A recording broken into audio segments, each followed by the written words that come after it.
Just kind of a different night tonight. Yesterday found a lot of barrels. Today, a lot of contact, just not a lot of barrels, and a couple of walks to get us some traffic here and there. But outside of that, just not much going, and a tougher night there until late. We found some more barrels late, and tried to jump back into it, but just weren't able to do it there at the end. We are back at Seahawks training camp. Dan Wilson talking about the loss last night to the Mariners. It's great to have Brock Heward with us for another segment. Brock and Salk talk a lot of Mariners on their program each day on 710. And Brock, let's talk about this Mariners team right now. Lose to the Dodgers 4-2 last night.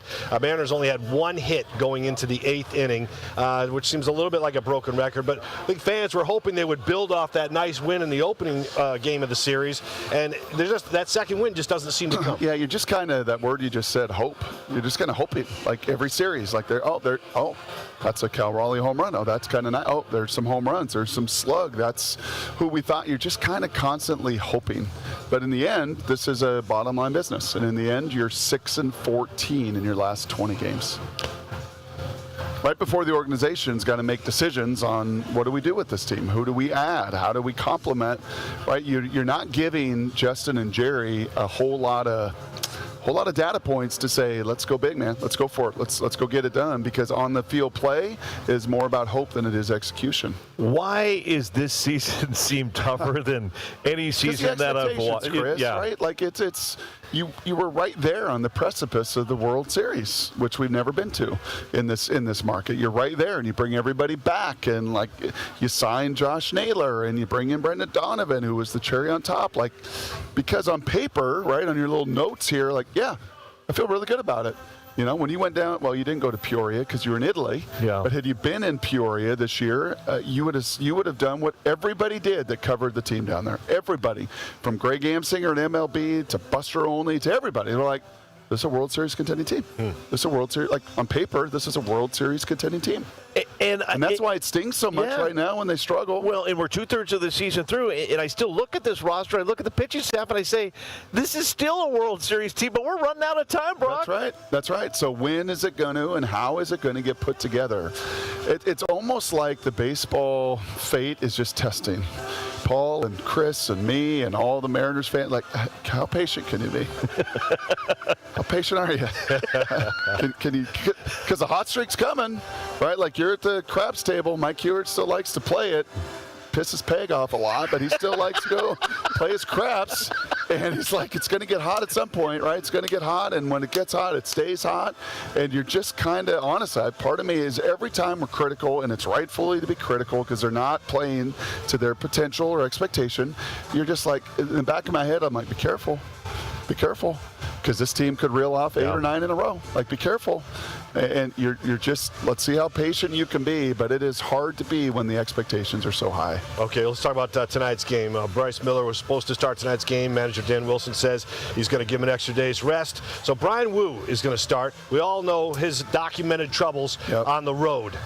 2 different types of pitchers. But when you're facing a Dodgers team, being the competitor that you were back in the day, and still are, I'm sure, going up against a lineup like that, kind of a murderer's row lineup, can that help a guy like Woo who's struggling? Yeah, I think so. Like, I got to bring my very, very best, because they're going to punish any mistake. And that's what that lineup does, 1 through 9. And it's what the Mariners have not been able to do in their lineup 1 through 9. Like, now the danger is that guy loves to throw fastballs, right? He loves to challenge them, and that is a lineup with Ohtani and Freeman and the rest of them. Like, okay, come challenge me, like good on good, which is a lot of what we're going to see behind us today, and to just get back to a little football that's not as depressing as our baseball.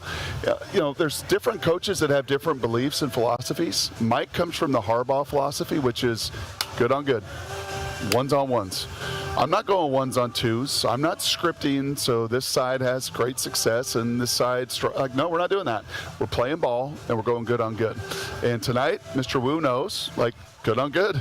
Like, this is an all-star lineup, and I got to be at my best. And for this team, gosh, wouldn't it be nice before everything coming in this homestand, all the celebration of all the top 50 players, all the goodwill you hope to create, just win this series. Go win this series in L.A. tonight, and you got a chance to do it. All right, in a wild way, you've segued me to my next question. And I will throw this out there. It's not my question, but more concerning than Woo for me is Miller.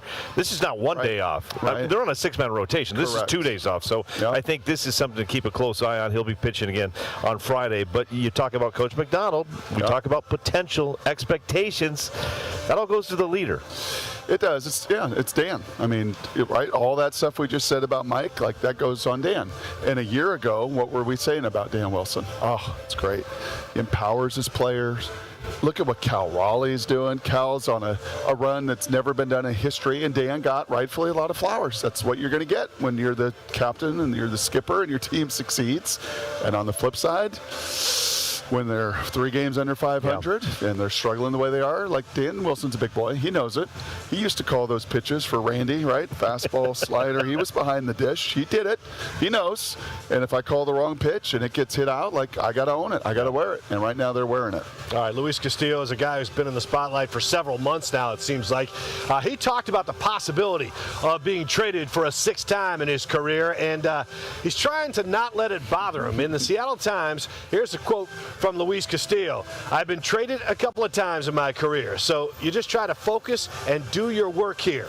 And when the deadline comes and it's your turn to go somewhere, you've just got to focus on your new spot. Yep. You know, what do you make of Castillo and all the talk about him and the fact that it seems like he has kind of leveled things off a little bit in his performance? A little bit. Yeah, a little bit. And then you look at Emerson Hancock last night. Was that his last time pitching as a Mariner? You kind of have both ends of the spectrum, right? The Rock and Luis, been there, done it, been traded, been in this league a long time. Emerson Hancock having a breakthrough year. First year of like, no, I'm pretty good. And a team has 4 years of control of me, right? And all my talents here. Oh, and then throw in, like, the looming labor strike, and then throw in, as we said, like, just where is this team at? Do you buy, do you sell? Like, it's just, I don't know. We've done a lot of these trade deadlines over 17 years of radio, and this one feels like as confounding as any. Like, I don't know. There's years it's very clear, Chris, like, yeah, we're in or we're out. There's some years they've both been in and out. But this year is about as confounding as it's gotten for us. I think the easy answer you hear a lot of people say is we have riches of pitching. We have pitching in AA, so go get a bat. Well, what's the batter you're going to go get? And then I have heard arguments on the Brock and Salk show about going and getting Miller, and you're like, why wouldn't you want? Because that's a pitcher that can help you win a World Series. The greatest closer in baseball, Mason Miller, right now. That's just like, you know, again, you want to add Jackson Smith and Jigba to a team. You want to add an elite quarterback like Mason Miller. Is that dude? He's the greatest closer in baseball, and you have him for 3 more years. But then what does San Diego want? Oh, really? You want Mason? Well, we'll take Cade Anderson. Yeah. I'm not giving away Cade Anderson. We'll talk to you later, AJ. Okay, AJ calls back. Okay, how about Ryan Sloan? AJ, I'm not giving up one of my AA top pitching prospects in all of baseball. Do you want Woo? Do you want Miller? Do you want Kirby? Do you want Castillo? Is there a conversation with any of those guys?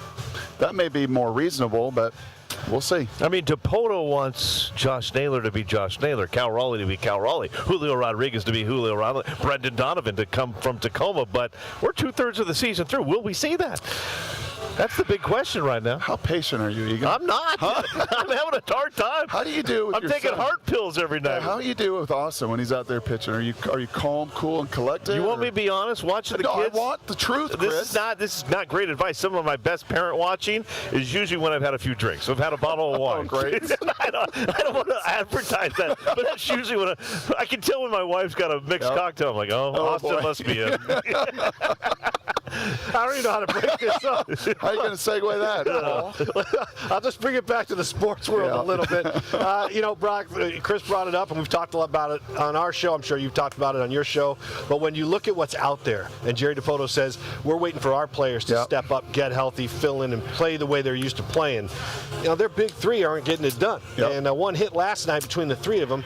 And, you know, is there anybody out there worth putting? I think they're going to have to pay a high price for mediocre return. Correct. And do you want to give up a player of Emerson Hancock's, as I said, club control? You really want to do that for the next 2 months?